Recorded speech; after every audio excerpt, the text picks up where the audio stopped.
Salm 3 a'r 5 adnod cynta. Fe wnaid bendithiau'r arglwydd a'r cyfan sydd yno fy enw sanctaidd. Fe wnaid bendithiau'r arglwydd a phaid ag anghofio ei holl ddoniau. Ef sy'n maddau fy holl gamweddau, yn iachau fy holl afiechyd.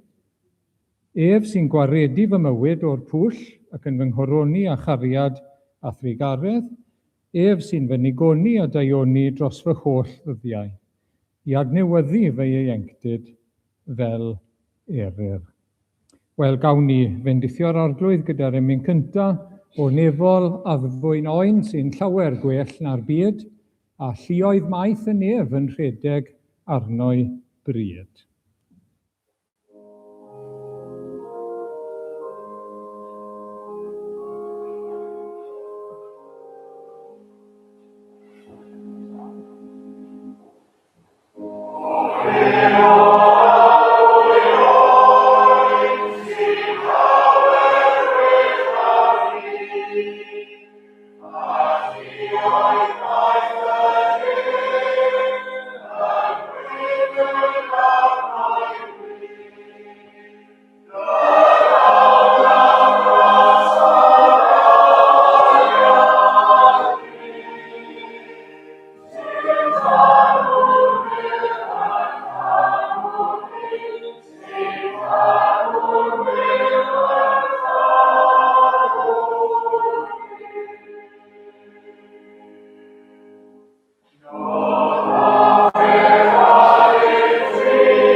Wel, ein darlleniad nesaf ni heno yw ail lythyr Paul at y Corinthiaid, 2 Corinthiaid, pennod 11. 2 Corinthiaid 11.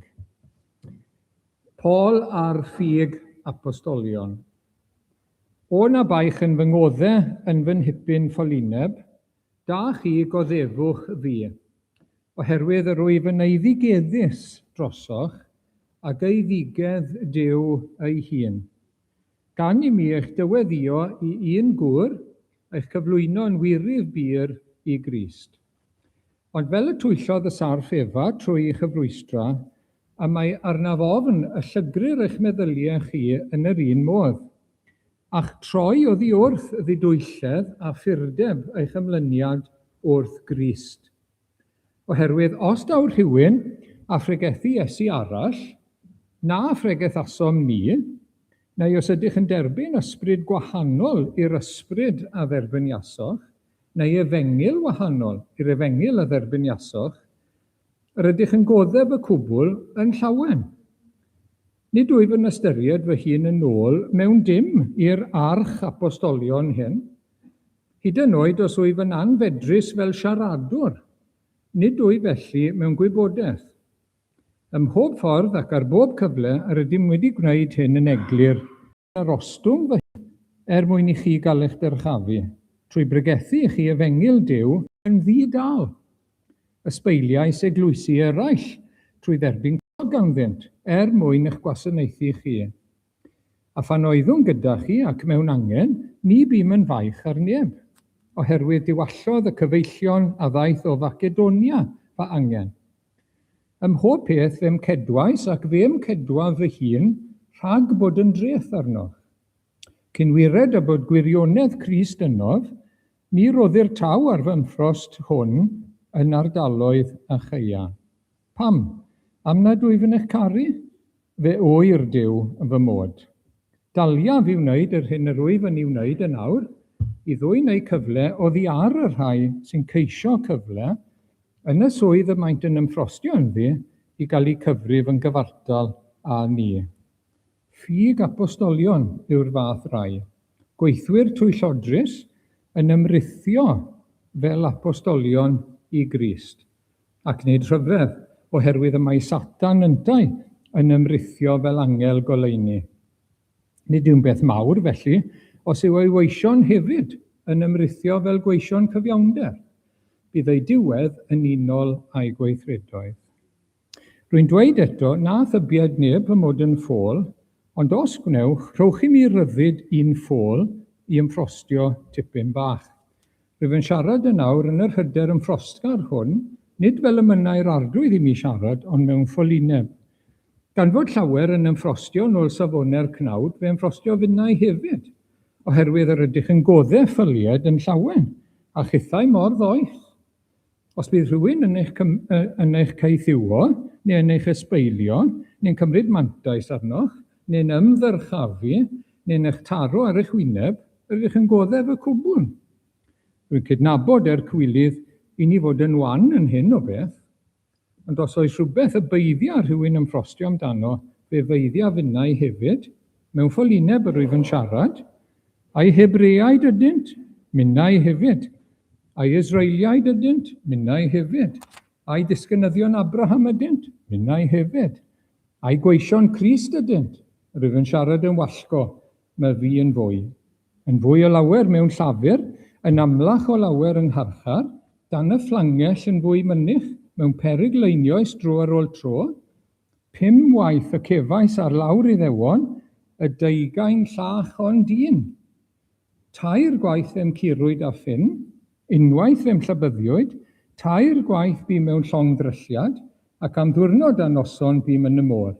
Bym ar deithiau yn fynych mewn peryglon gan afonydd, peryglon ar lawr lladron, peryglon ar lawr fy nghenedl fy hun, ac ar lawr cenhedloedd. Peryglon yn y dref ac yn yr anialwch ac ar y môr, a pheryglon ymhlith gau gredinwyr. Bu mewn llafur a llifed yn fynych heb gwsg, mewn newyn a syched, yn fynych heb luniaeth, yn oer ac yn oer. Ar wahân i bopeth arall, y mae'r gofal dros yr holl eglwysi yn gwasgu arna ddydd ar ôl dydd, pan fydd rhywun yn wan, o nid o'i funnau'n wan, pan berir i rhywun gwympo, o nid o'i funnau'n llosgu gan ddicter. Os oes rhaid ymffrostio fy y pethau sy'n perthyn i'm gwendid.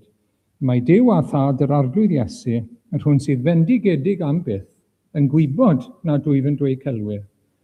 Yn Damascus, yr oedd y llywodraethwr oedd dan y brenin Aretas yn gwylio dinas Damascus mwyn fy nalu, ond cefais fy ngollwng i lawr mewn basged drwy ffenestr yn y mur, a dihengais o'i afael. Ni'n diolch i'r arglwydd am ei air yn y bennod yna, ac ni'n gweddio ei fendith ar y gair neu ni nawr, ac ar y gair bydd gyda ni nes ymlaen. Amen. Gawn ni droi nawr te at yr arglwydd mewn gweddi, gawn ni droi a cheisio yr arglwydd. I ni'n diolch arglwydd am y cyfle newydd o ddod ynghyd heno, yn enw ac yn heiddiant yr arglwydd Iesu Grist. Ac ni'n diolch yn fawr am y cyfle, am y rhyddid, i ddod o arglwydd i daddoli di, y bendigedig Dduw, y gwir arbywiol Dduw, Iawe, y tad, y mab a'r ysbryd glân, y creawdwr, y cynhaliwr a'r gwaredwr. O, arglwydd, ni'n diolch bod ni'n gallu dweud ein tad, trwy i ni adnabod yr arglwydd Iesu Grist. Ac i ni'n diolch bod ni'n gallu dweud fy niw, fy nhad, fy Iesu, boed clod i ddenw byth. Ac o arglwydd i ni felly yn gofyn i ti'n helpu ni i daddoli di nawr mewn ysbryd ac mewn gwirionedd. I ni'n gweddio arglwydd y byddwn ni wir yn cwrdd â Duw yma heno. Ti yw'r un i ni'n ei geisio arglwydd yn arbennig heno yn yr Oedfa, bod ti gyda ni, bod y bresenoldeb di gyda ni, ac arglwydd i ni'n dod ger dy fron di. Ni ddim yn dod ger bron ein gilydd, i ni'n dod gyda'n gilydd ger dy fron di o arglwydd. I dy geisio di, i dy ddyrchafu di, i daddoli di, i wrando arna ti arglwydd, i gael ein porthi a'n bwydo gan dy air di. Ac felly arglwydd helpa ni nawr i droi ein meddwl ata ti, droi ein calonnau ata ti arglwydd, ac i ni gwrdd â ti ac i ni brofi bod yr Oedfa yma yn foddion gras mewn gwirionedd i ni heno. I ni'n diolch arglwydd dy fod ti yn datguddio dy hun i ni yn yr ysgrythurau, bod ni yn gallu gweld pwy wyt ti, beth sy'n wir amdana ti, dy fod ti'n holl gyfoethog, dy fod ti'n holl bresennol, dy fod ti'n holl wybodol, dy fod ti'n sanctaidd ac yn lân ac yn gyfiawn ac yn bir ac yn drigarog ac yn rastlon. I ni'n diolch arglwydd. I ni'n diolch bod y greadigaeth ac i ni'n gweld prydferthwch y greadigaeth heddi nawr, a'r greadigaeth yn datgan gogoniant Duw. I ni'n diolch am y lliwiau, i ni'n diolch am y prydferthwch, i ni'n diolch am y drefen o arglwydd i ni'n gweld, am y sgôp mawr yn y bydysawd ac am y manylion bach o arglwydd. I gyd yn sôn am dy fawredd a dy allu a dy ddoethineb di. Ac i ni'n diolch bod ni'n gweld gymaint mwy wedyn yn yr ysgrythurau o dy ogoniant i arglwydd. Yr un glywson ni bore yma oedd wedi cynllunio ar ein cyfer ni. Nôl yn rhagwyddoldeb, wedi trefnu ffordd. Cyn bod eden ardd na chodwm, grasol fwriad Duw ac ddyn. Ethol meichiau, cyn bod dyled, trefnu meddyg, cyn bod clwy. Arglwydd i ni'n rhyfeddu at hwnna, mae wedi'n llorio ni eto heddi arglwydd, bod ti wedi paratoi, bod ti wedi meddwl amdano ni. Ac i ni wedi bod yn sicr yn gwbl ddifeddwl ohono ti, ac yn aml nawr i ni ddim yn meddwl amdano ti, fel y dylen ni. Arglwydd, helpa ni daddoli di heno, helpa ni daddoli di gyda'n bywyd arglwydd. I ni'n teimlo bod, i ni'n ymwybodol, bod y balans ddim yn iawn. Mae dy gariad di mor fawr o arglwydd, mae dy ffyrlondeb di mor fawr, mae dy ddaioni di mor fawr tuag ato ni, mae dy roddion di mor niferus, a mae'n diolch ni i weld mor fach o arglwydd. Mae'n haddoliad ni i weld mor bryn, mae'n calonnau ni i weld mor o'r yn aml tuag ato ti arglwydd. Ac ni'n gofyn i ti'n helpu ni heno i daddoli di, mewn ysbryd ac mewn gwirionedd. Arglwydd, i ni'n gweddio, i ti'n helpu ni gyda heno nawr, i ni'n gweddio trwy'r gair y byddi di'n cynhesu, yn twymo'n calonnau ni arglwydd, ac yn toddi'n calonnau ni, ac yn tanio'n serchiadau ni o arglwydd, tuag ata ti, gyda help yr ysbryd glân. I ni'n diolch bod ni wedi meddwl am y Pentecost bore yma o arglwydd, a dyfodiad yr ysbryd mewn nerth, ac yn dod â bywyd newydd, bywyd o ddichod o arglwydd, bywyd o'r nef i eneidiau dynion. Ac i ni'n diolch am hynny arglwydd, diolch bod hynny wedi digwydd i ni trwy'r Efengyl a thrwy y dy ras di o arglwydd. Ac i ni nawr yn diolch arglwydd, ond i ni yn ymwybodol bod ein diolch ni yn bryn o arglwydd ac yn fach, ac yn aml i ni'n oer ein serch o arglwydd, a gwan ein ffydd, a'n hosanna yn ddistaw sydd hefyd. Felly bendithio ni heno nawr, rhoi ni ffresni o arglwydd, yn dy bresenoldeb di, yn ein perthynas gyda ti, yn ein golwg ohono ti arglwydd, ac yn ein serchiadau yn arbennig. I ni'n gofyn I ti deled y deyrnas o arglwydd. Heddi nawr eto, gwneler dy ewyllus arglwydd. Helpa ni, dy ewyllus di sydd yn yr ystrythyr. Be sydd wedi sgrifennu lawr yn barod. I ni'n diolch amdano fe. I ni'n gweddio mai hynny fydd ein ewyllus ni hefyd o arglwydd. A hefyd ewyllus di mewn rhagluniaeth. Beth I ni ddim yn gwybod daw nesaf. Beth I ni ddim yn deall bob amser, ond gwneler dy ewyllus di o arglwydd. Helpa ni gofio bod ni yn dy law di, a bod pob peth yn cydweithio daioni i'r rhai sy'n caru Duw ac wedi ei galw yn ôl ei arfaeth ef. Ac o arglwydd, diolch eto am dy roddion tymhorol, dy fendithion, dy drigareddau dyddiol I ni. Diolch arglwydd. A diolch, a diolch. Helpa ni I gyfrif ein bendithion o arglwydd. A I ni wedyn yn synnu. I ni'n synnu ac yn rhyfeddu gymaint a wnaeth Duw I ddyn. Dim ond yn y trigareddau dyddiol o arglwydd sy'n dod I ni. Heb sôn am yr Efengil, heb sôn am pwy I ni yn yr arglwydd Iesu Grist. Ac I ni'n diolch amdano fe, I ni'n diolch am ein ceidwad o arglwydd, I ni'n diolch am ein gwaredwr, y proffwyd, yr offeiriad, y brenin, y brawd, y dyweddu, y priod hoff, y graig. Mae yn bopeth I ni, y pen i'r corff, y wynwydden i'r canghennau. I ni'n diolch am yr arglwydd Iesu Grist. Ac arglwydd I ni'n gofyn I ti faddau ni. Os nad I ni'n byw o ddydd I ddydd yn ei gyfoeth ef o arglwydd. A diolch bod pob cyfoeth, pob cyflawnder ynddo fe ar ein cyfer ni.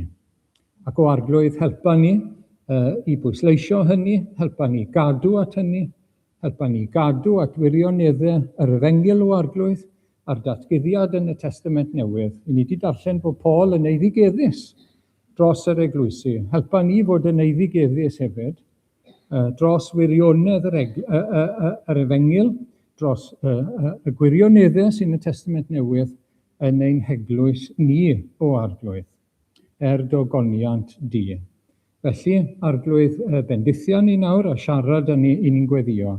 Ni'n gweddio dros eglwysi eraill, I ti nerthu nhw hefyd, a'i calwnogi nhw, gweinidogion y gair bendithion nhw yn y dyddiau hyn o arglwydd.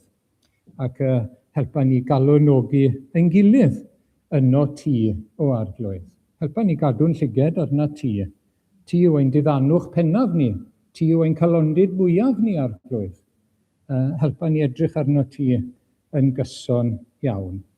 Ac o arglwydd I ni'n cofio am frodyr a chwiorydd nawr yng nghanol mannau lle mae rhyfel a rhai sy'n cael eu herlyd wrth gwrs. Cynnal nhw a bendithia nhw eto I ni'n gweddio. Diolch bod ni'n gallu gweddio drostyn nhw bod ni ddim yn ei nabod nhw'n bersonol na wedi gweld nhw eriod. Ond dal I ni yn yr un teulu ac I ni'n gallu eu cefnogi nhw, I ni'n gallu gweddio drostyn nhw arglwydd, cynnal nhw. Mae yna gymaint o wledydd lle mae dioddefaint o arglwydd, bendithia nhw a nertha nhw I ni'n gweddio. Ni'n gweddio dros Victoria, I ni'n gweddio dros Gogledd Macedonia, a'r ordaloedd hynny arglwydd, a'r gwaith sy'n mynd ymlaen I gyflwyno'r Efengil ac I blannu eglwysi. Bendithio'r gwaith yna o arglwydd. Nertha rhai sydd yn gwneud gwaith fel Victoria yn yr ardal yna o arglwydd. Ac I ni'n gweddio dros ein gilydd, dros rhai sy'n mewn gwendid a llesgedd, rhai falle wedi bod yn yr ysbyty, rhai mewn gwendid, gyda gwahanol faterion, corfforol nawr o arglwydd. I ni'n gofyn dyfendith, helpa ni arglwydd bod ni falle yn gweld bod y corff a'r dyn oddi allan yn gwanhau. Helpa ni gyd trwy dy ras I gryfhau yn y dyn oddi mewn, trwy ein perthynas a thi, ac I fod yn fwy na choncwerwyr trwy'r hwn a'n carodd ni. Ac o arglwydd I ni'n gweddio nawr I ti'n derbyn ni. I ni'n gweddio I ti faddau ni yn enw Iesu Grist. I ni'n gweddio I ti siarad yn ni arglwydd ac I ni'n diolch bod ti yn gwneud hynny a bod ti mor ffyddlon tuag ato ni. Derbyn ni felly, derbyn y clod a'r mawl a'r gogoniant yn enw Iesu Grist. Amen.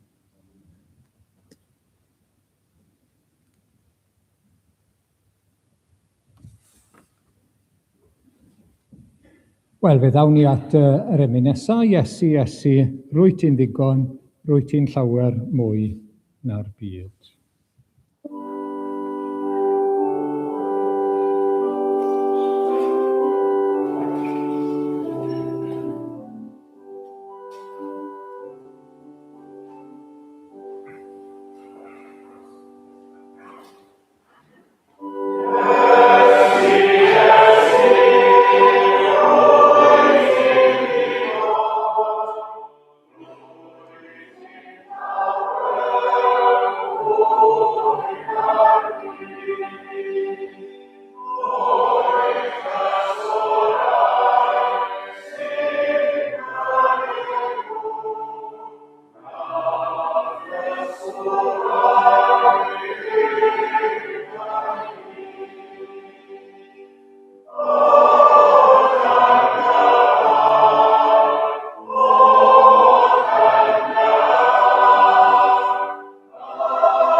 Wel, mi ddarllenwn ni nawr y paragraff cyntaf, pennod 2 o lythyr Paul at y Colosiaid, pennod 2 ac 1 i 5. Oherwydd yr wyf am i chi wybod, cymaint yw fy ymdrech drosoch chi, a thros y rhai sydd yn Laodicea, a phawb sydd heb fy ngweld wyneb yn wyneb. Fy nod yw ei calonogi, a'i clymu ynghyd mewn cariad, iddynt gael holl gyfoeth y sicrwydd a ddaw yn sgil dealltwriaeth, ac iddynt am gyffred i'r gelwch Duw, sef Crist, ynddo ef y mae holl drysorau doethineb a gwybodaeth yn guddiedig. Rwyf yn dweud hyn rhag i neb eich arwain ar gyfeilion a'i hymadrodd twyllodrus, oherwydd fy mod yn absennol yn y cnawd, a rwyf gyda chwi yn yr ysbryd. Yn llawenhau wrth weld eich rhengoedd disgybledig a chadernid eich ffydd yng Nghrist. Wel, mi edrychwn ni ar y tair adnod cyntaf yn arbennig heno, dyna'r nod beth bynnag. Ac yn y darn yma, fel chi wedi casglu falle, mae'r apostol Paul yn dal i fynegu ei gonsern a'i nod ar gyfer y Colosiaid, fel yr eglwysi eraill hefyd. Mae wedi sôn am ei hunan fel pregethwr yr Efengyl ac fel gweinidog yr Efengyl. Mae wedi ein atgoffa ni bod e'n garcharor mwyn yr Efengyl ac yn athro. A nawr ry'n ni'n cwrdd â fe fel bugail, os mynnwch chi, a'i gonsern, a'i ymdrech dros y praidd yma a'r preiddiau yr eglwysi oedd dan ei ofal oedd e'n wedi ymwneud ac yn ymwneud â nhw. Ac wrth gwrs, ry'n ni'n cael adlewyrchiad o fwriad y pen bugail.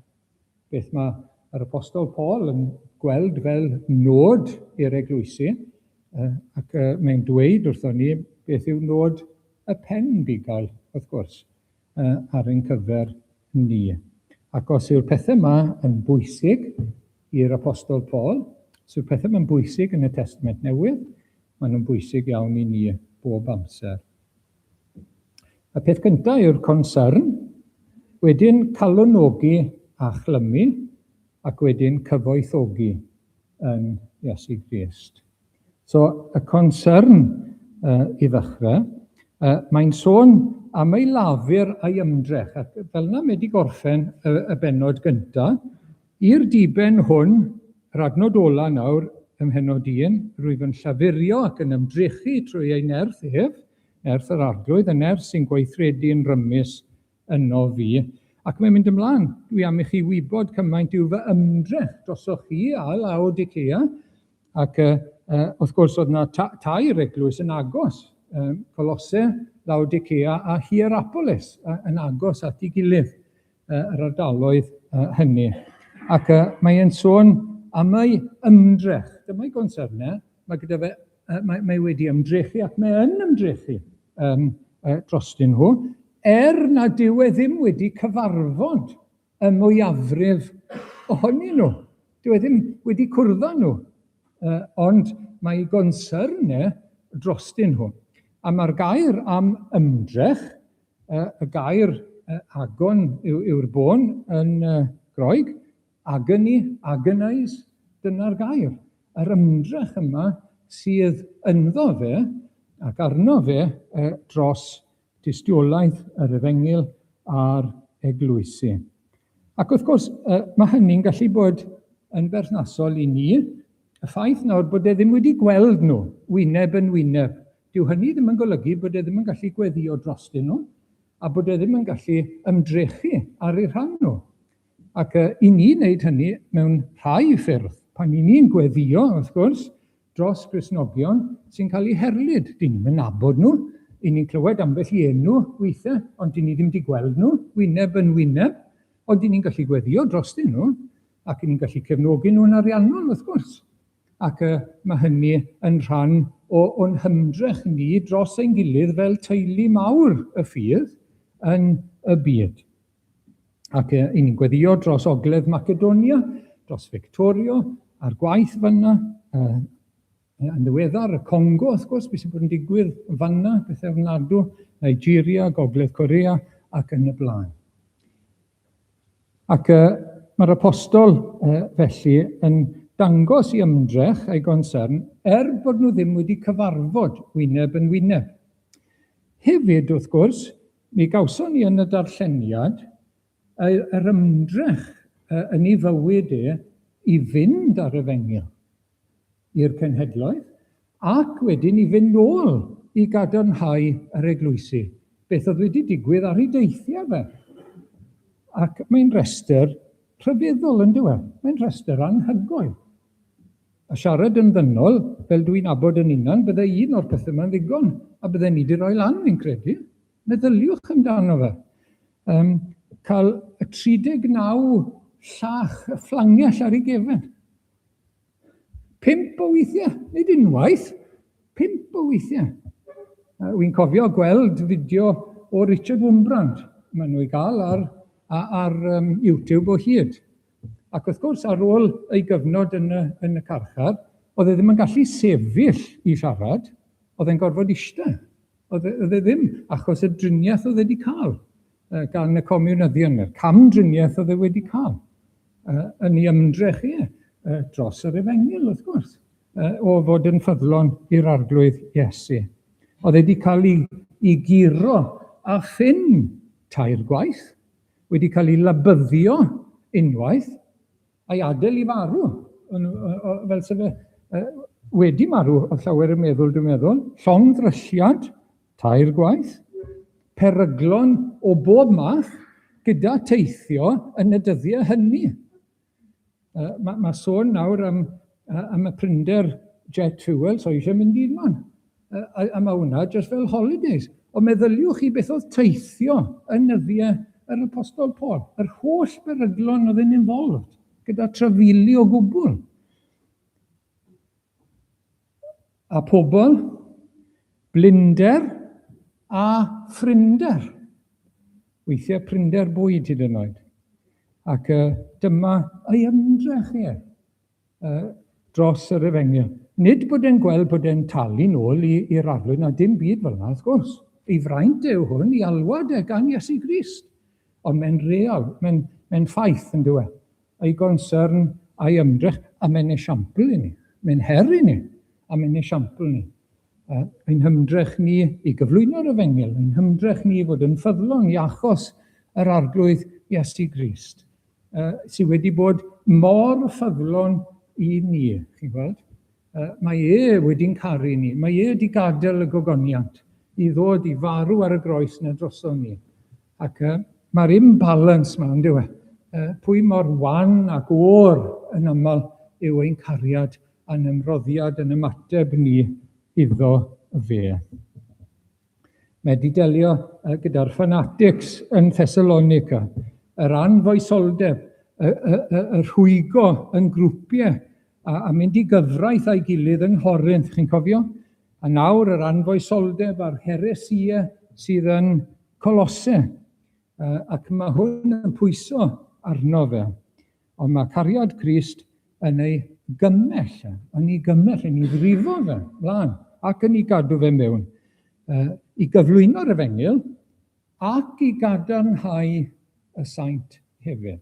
A ni gofio hynny, mae yna ddwy elfen i'w waith mae yn cyflwyno'r Efengyl, mae'n pregethu'r Efengyl, ond mae'n cadarnhau wedyn ac yn dysgu ac yn adeiladu y saint. Ac mae yn gweddio, yn ddibaid, medde fe, yn adnod 9, y bennod gyntaf. Mae'n ysgrifennu, mae'n cynghori. Shwt mae'n gallu cyflawni gymaint? Wel, mae'n dweud ar ddiwedd y bennod gyntaf, trwy ei nerth ef. Dwi ddim yn cymryd y clod wrth ddweud y pethau yma, trwy ei nerth ef, sy'n gweithredu yn rymus yno fi. Yn gweithredu yn rymus yno fi. Pwy mor bwysig yw gael ein llenwi felly ar ysbryd glân. Trwy'r amser, yn gyson, fel bod grym nerth Duw yn gweithio yn rymus yn ein bywydau ni. Mae'n sgrifennu sleid cyntaf nawr at y Philippiaid, y mae gennyf gryfder at bob dim trwy'r hwn, trwy Grist, medde'r hen gyfeithiad, chi'n cofio, gwahanol manuscripts yw trwy'r hwn sydd yn fy nerthu i. Ac wrth gwrs, mae'n atgoffa ni o'r arglwydd Iesu, yn gadael y gogoniant, yn dod mewn cnawd, yn dysgu, yng nghanol gymaint o wrthwynebiad arno fe, yn cyhoeddi y deyrnas, yn cael ei erlyd ac yn cael ei offrymu wedyn ar y groes. O'n i'n clywed yr stori yma wythnos yma, am y ddau frawd yma, falle bod chi wedi gweld Jordan ac Ian Adams yw nhw. Maen nhw wedi redeg 32 marathon mewn 32 diwrnod. Perish the thought. 32 marathon mewn 32 diwrnod yn Iwerddon tro yma. Maen nhw wedi gwneud pethau o'r blaen. Maen nhw wedi rhedeg o John O'Groats i Land's End. Ac maen nhw'n codi arian at FTD, Frontal Temporal Dementia. Maen nhw wedi colli mham, mae arnyn nhw, ac maen nhw'n ceisio, wrth gwrs, codi arian i geisio cael gwellad cywa iddo fe. Ac chi'n gweld yr ymdrech. Maen nhw'n dewis wneud yr ymdrech sy'n pwysau arnyn nhw o gwbl i wneud hyn, ond mae yna yr ymdrech yma i wneud rhywbeth ynglyn â'r mater. Ac wrth gwrs, beth oedd yn anharo fi, mae gyda ni'r cywer i salwch difrifol dyn yn yr Efengyl. Mae gyda ni'r cywer.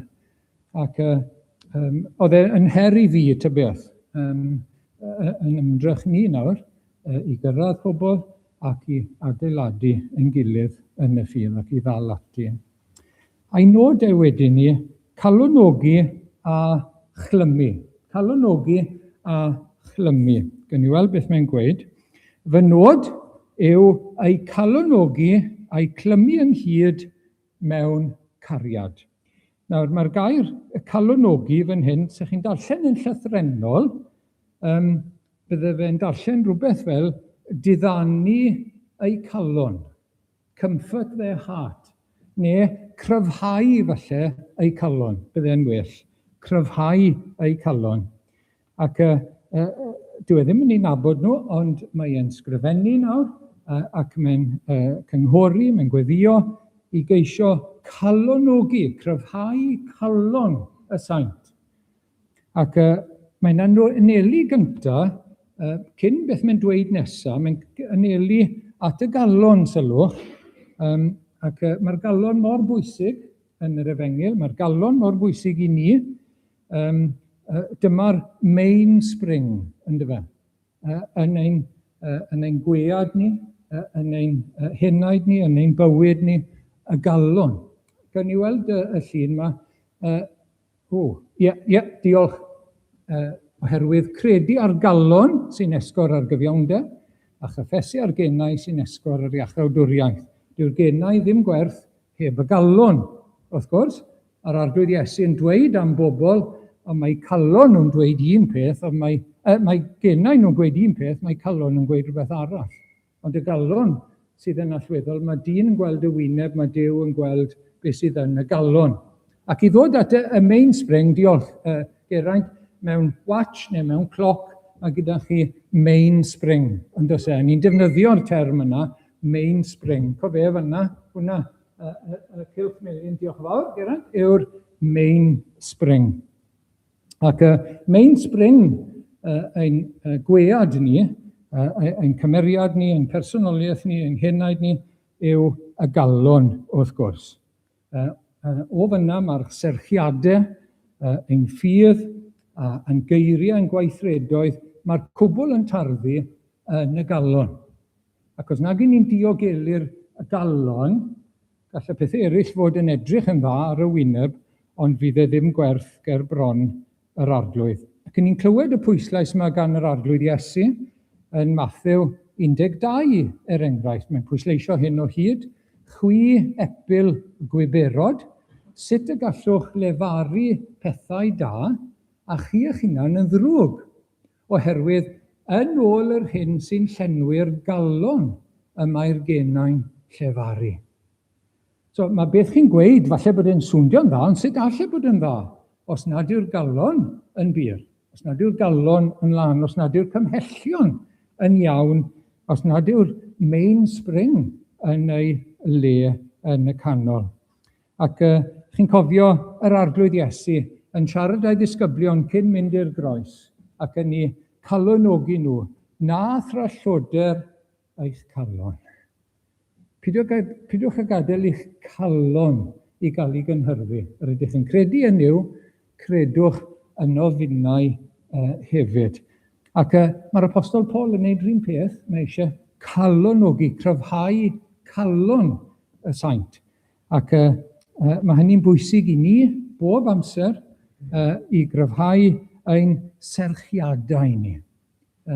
Tuag at y Dduw, tuag at yr arglwydd, ein serchiadau, affections yn Saesneg, nid ein teimladau ni, mae yna fyd o waniaeth rhwng teimladau a serchiadau.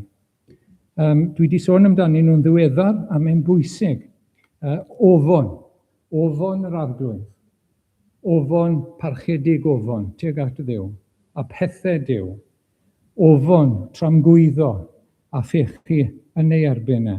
Ac eto, gobaith yn yr arglwydd, gobeithio yn yr arglwydd Iesu Grist ac yn ei addewidion ac yn ei air. Cariad at yr arglwydd, cariad at ei bobl, ond casineb at bechod a drygioni. Dyhead mawr i fod yn gyfiawn ac yn sanctaidd. Diolchgarwch mawr am ras Duw. Tristwch am bechod, llawenydd yn yr arglwydd. Tosturi tuag at eraill. A ddel yng ngwaith yr arglwydd ac ymhethau'r arglwydd. A beth i chi'n gweld yw, pan mae adfywiad yn dod, dyma'r pwynt, pan mae adfywiad yn dod i ni ar ddydd y Pentecost heddi, pan mae adfywiad trwy waith yr Ysbryd Glân, mae'r serchiadau yn cael eu cryfhau a'i tanio, chi'n gweld, a'i bywhau i gyd. Ac y perygl yw bod nhw'n mynd yn wan ac yn dawel ac yn oer. Mae angen ei cryfhau, mae angen cryfhau y galon o hyd.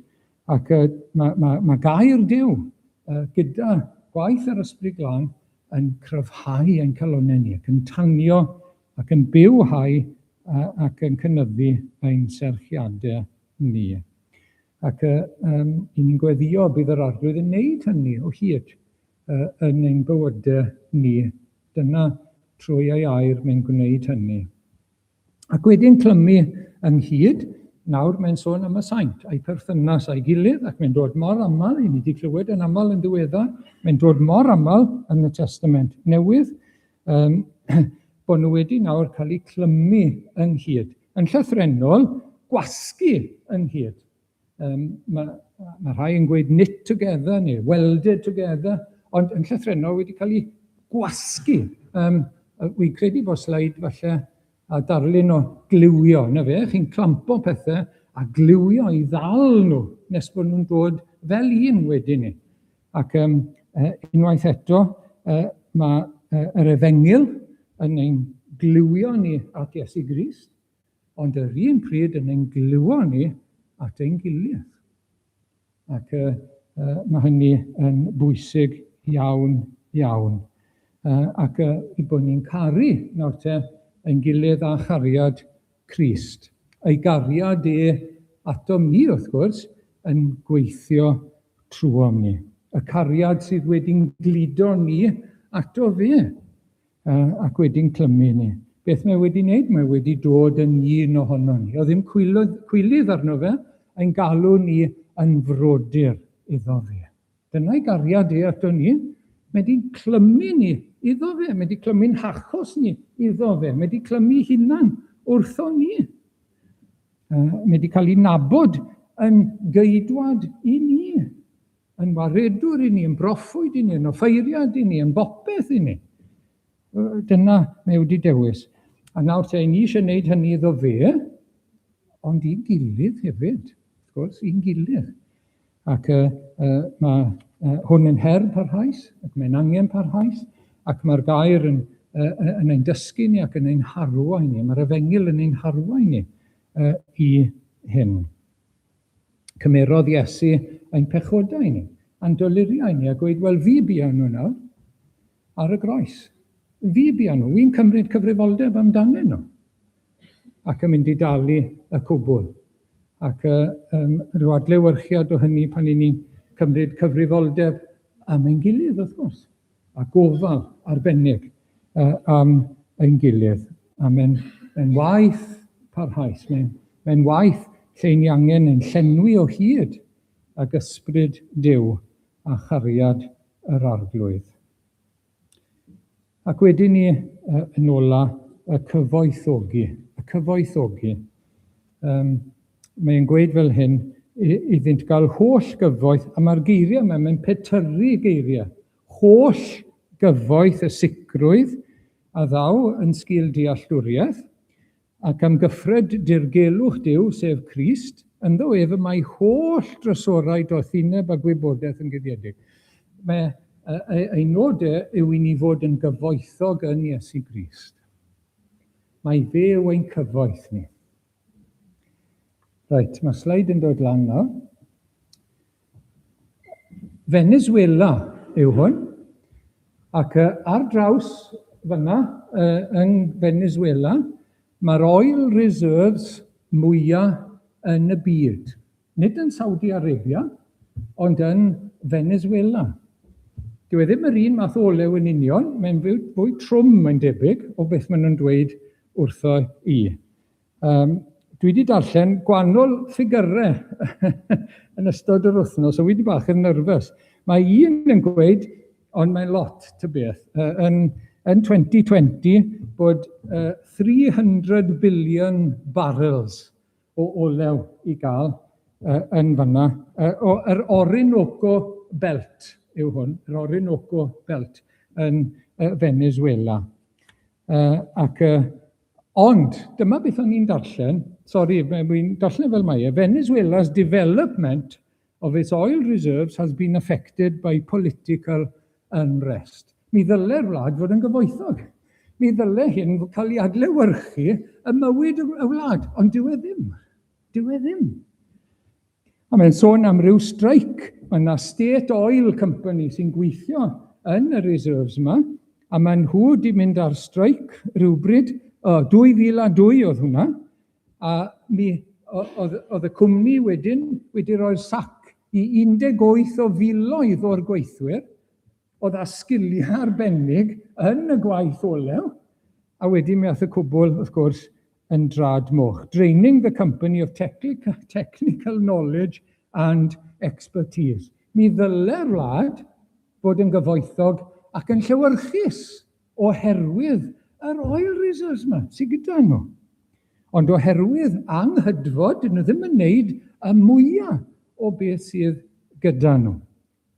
Nawr ta, mae yna ddarlun bach fyna o'n dos e. A mae'n ddarlun o'r arglwydd Iesu Grist. Ble mae cyfoeth y Cristion? Ble mae cyfoeth yr eglwys? Ble mae ein llewyrch ni? Sut mae byw yn llewyrchus? Yn ysbrydol nawr, nid y busnes mae'r prosperity nawr, nid y prosperity yna o'r arian a'r dillad a'r bant o hi. Na, gwir lewyrch ysbrydol nawr, gwir lwyddiant ysbrydol. Lle mae e? Yr arglwydd Iesu Grist. Ac mae, oedd 300 billion barrels yn 2020, so i'n siŵr faint sy'n yna nawr, ond mae reserves yn Iesu Grist yn ddi-hysbydd, wrth gwrs. Ddi-hysbydd. Allwch chi byth a mynd i'r gwylod. Allwch chi byth a gwaghau y reserves sydd yn Iesu Grist. Ac mae'n dweud fel hyn, holl gyfoeth y sicrwydd a ddaw o ddealltwriaeth. O ddealltwriaeth o'r Efengyl. O ddealltwriaeth o pwy i ni yn Iesu Grist. Mae yna gyfoeth o sicrwydd yna, a mae mor bwysig i ni.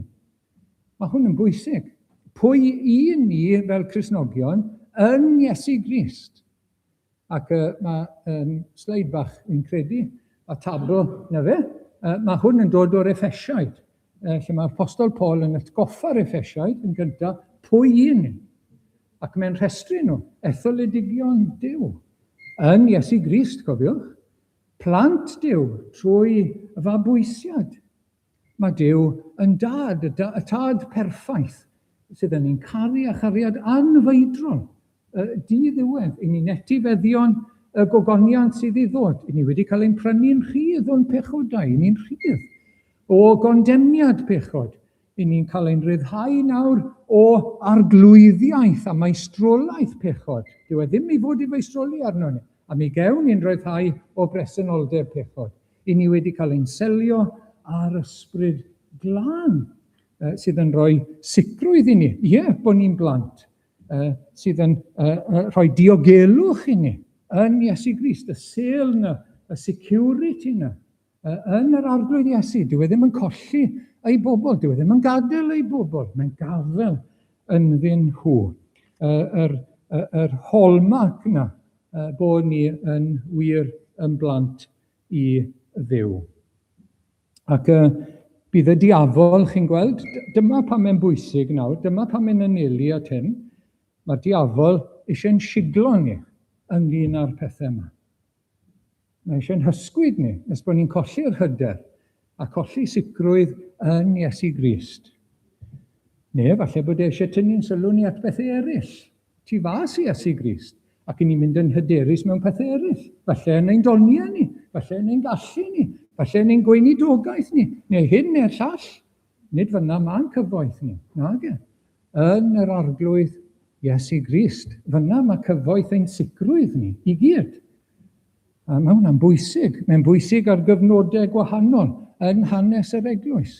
I ni mewn cyfnod eitha gwan yn hanes yr eglwys. Ond lle mae'n sicrwydd ni yn Iesu Grist? Fyna, pwy i ni yn Iesu ddim yn newid. Pwy bynnag gyfnod yw e, pwy bynnag, beth bynnag sy'n digwydd ar hyn i ni yn sicr yng Nghrist Iesu. Bydd y byd yn ein gwawdio ni. Bydd y byd yn gweld ni yn irrelevant falle. Ond ein sicrwydd ni yw pwy i ni yn yr arglwydd Iesu Grist. Bydd gai athrawon yn ein drysu ni ac yn cymylu ein golwg ni arno fe ac ar yr efengyl. Mae'n bwysig bod ni'n dod nôl. Pwy i ni, beth sy'n wir amdano ni yn yr arglwydd Iesu. Mae'r cwbl, ynddo fe, mae sicrwydd a cadernid ein safle ni fel plant yr arglwydd. Fe hefyd yw dirgelwch Duw. A chi'n cofio, dirgelwch yw beth fydde'n guddiedig ond i bai bod Duw wedi dangos ein. Ac wrth gwrs fe ymherson Iesu Grist, yn ei waith yn ei air mae dirgelwch Duw. Mae'r efengyl yn dod yn amlwg. Mae'n serenni yn yr arglwydd Iesu Grist. Beth mae'n dweud wrthon ni? Mae Duw gyda ni. Dyna beth mae'n dweud, Emmanuel. Beth mae'n dweud? Mae Duw drosom ni. A mae Duw yn ein galw ni, ac yn ein harwain ni, ac yn ein rhybuddio, ac yn ein coethi ni. Fel hyn mae'r apostol Paul yn gweud at Timotheus, rhaid i ni'n unfryd gyffesu, mae mawr yw dirgelwch ein crefydd, a sylwch am bwy mae'n sôn yn yr adnod, Iesu Grist. Ei amlygu mewn cnawd, bod Duw wedi dod mewn cnawd.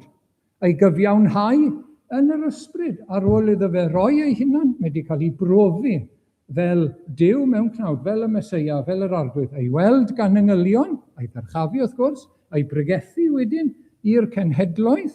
Dyma'r efengyl, Crist yn dod, Crist yn cyflawni ei waith, Crist yn cael ei gyflwyno wedyn i'r holl fyd, ei gredu trwy'r byd, a'i ddyrchafu mewn y gogoniant. Ac ynddo fe, meddai Paul, mae holl drysorau doethineb a gwybodaeth yn guddiedig.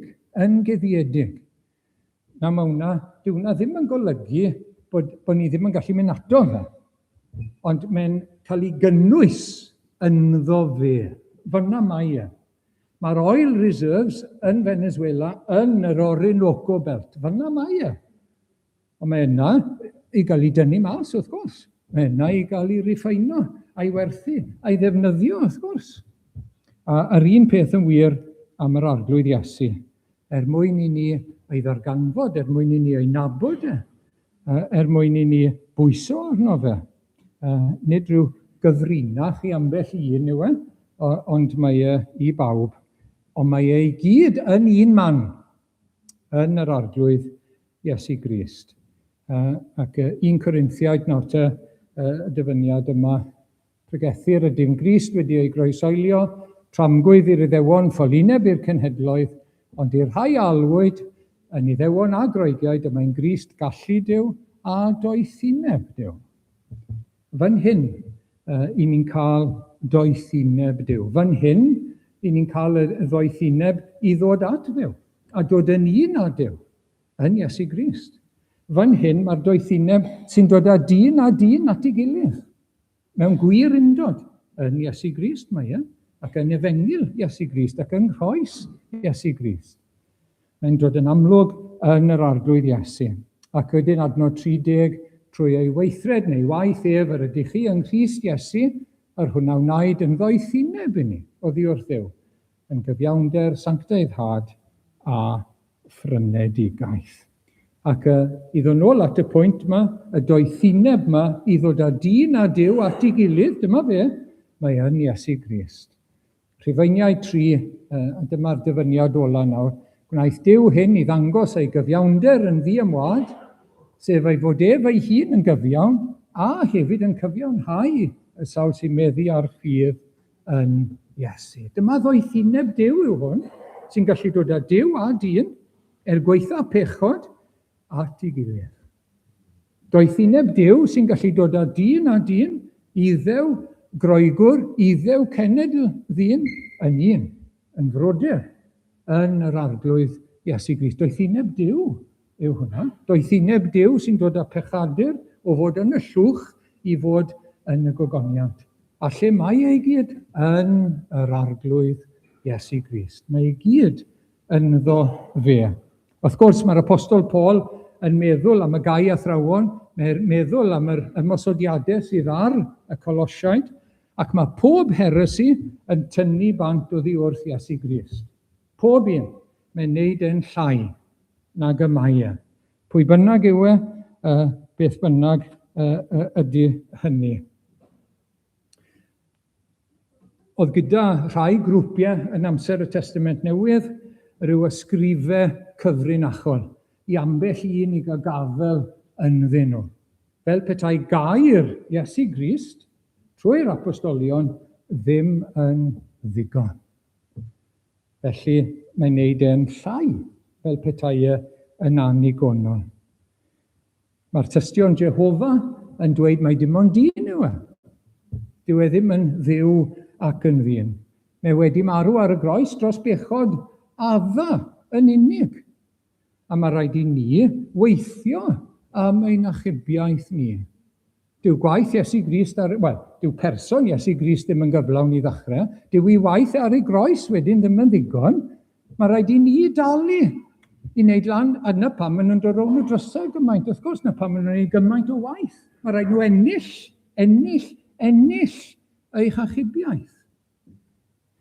Ond mae hwnna'n tynnu bant oddi wrth gyfoeth gwaith person a gwaith Iesu Grist ar y groes. Wedyn, mae moderniaeth yn yr eglwysi wedi tynnu oddi wrtho fe yn gwadu gair Duw, gwadu gair yr arglwydd. Dyw e ddim yn ddigon, dyw e ddim yn saff, allwn ni ddim dibynnu arno fe, allwch chi'n credu yn hyn llall yr arall, mae myth ydy e, mae gwyddoniaeth yn saffach, a beth mae gair Duw yn dweud, mae'n neud Crist yn llai. Dyw e ddim yn ddigon. Mae rhaid i rywun arall i gadarnhau e, mae rhaid i rywun arall i brofi fe, mae rhaid i rywun ddonydd i weid bod hwn yn wir, cyn bod e'n wir. I ni'n shrinco fe. Mae'n dod lawr a lawr a lawr. Chi'n gweld beth sy'n digwydd? Gwadu y diwdod eto, y gwirthiau, yr atgyfodiad ac yn y blaen. Ac mae eraill yn ychwanegu. Mae eisiau rhywun arall i'n helpu ni i ddod at Dduw. Mae eisiau'r seintiau, mae eisiau Mair i'n helpu ni i ddod at Dduw. Mae eisiau cyflwyno Iesu Grist eto yn y cymuned. Yn y mas i chi'n cyflwyno fe eto. Dyw e ddim wedi gwneud digon felly, pan oedd wedi cyflwyno ei hunan ar groes Calfaria.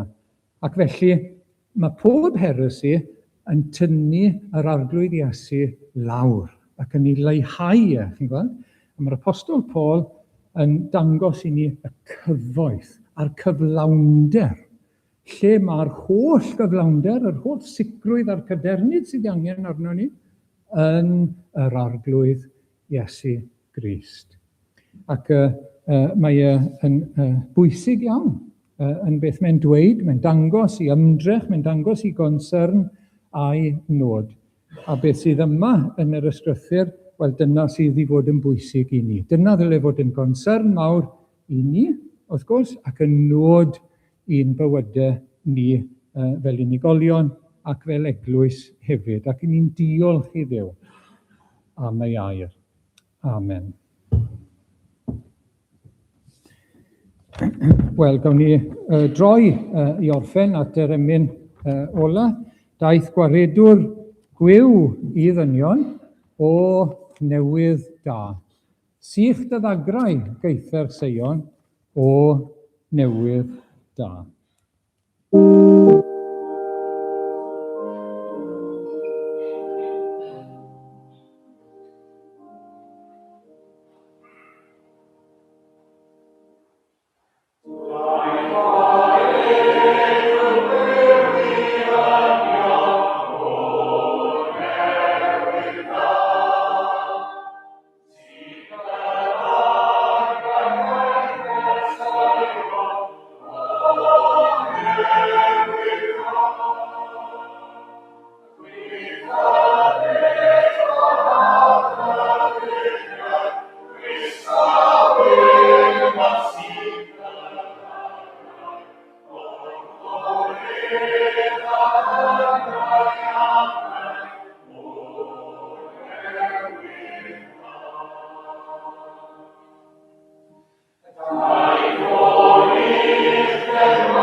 Diolch Arglwydd am dy air, diolch am dy gonsern mawr a dy ymdrech di o Arglwydd gyntaf ein mwyn ni.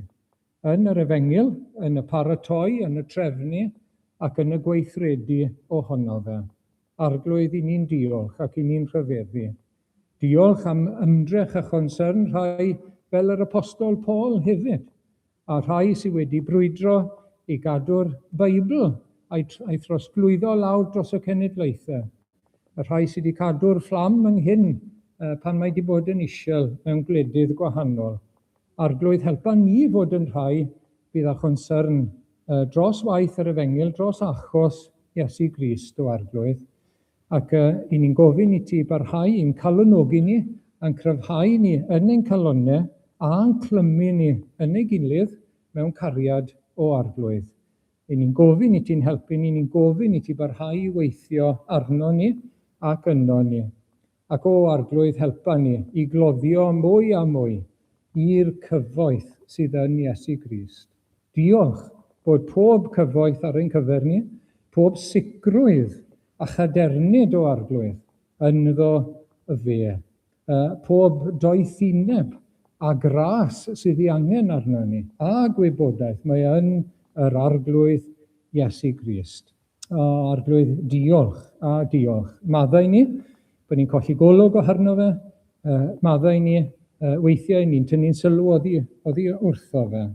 Helpa ni, arglwydd, i beidio roi mewn i unrhyw ddisgeidiaeth arall fydd yn tynnu oddi wrtho fe. O arglwydd, diolch a diolch. Cadw ni nawr a derbyn y clod a'r gogoniant. Gras ein harglwydd Iesu Grist a chariad Duw a chymdeithas yr Ysbryd Glân archoso gyda ni, yn nawr a hyd nes y daw. Amen.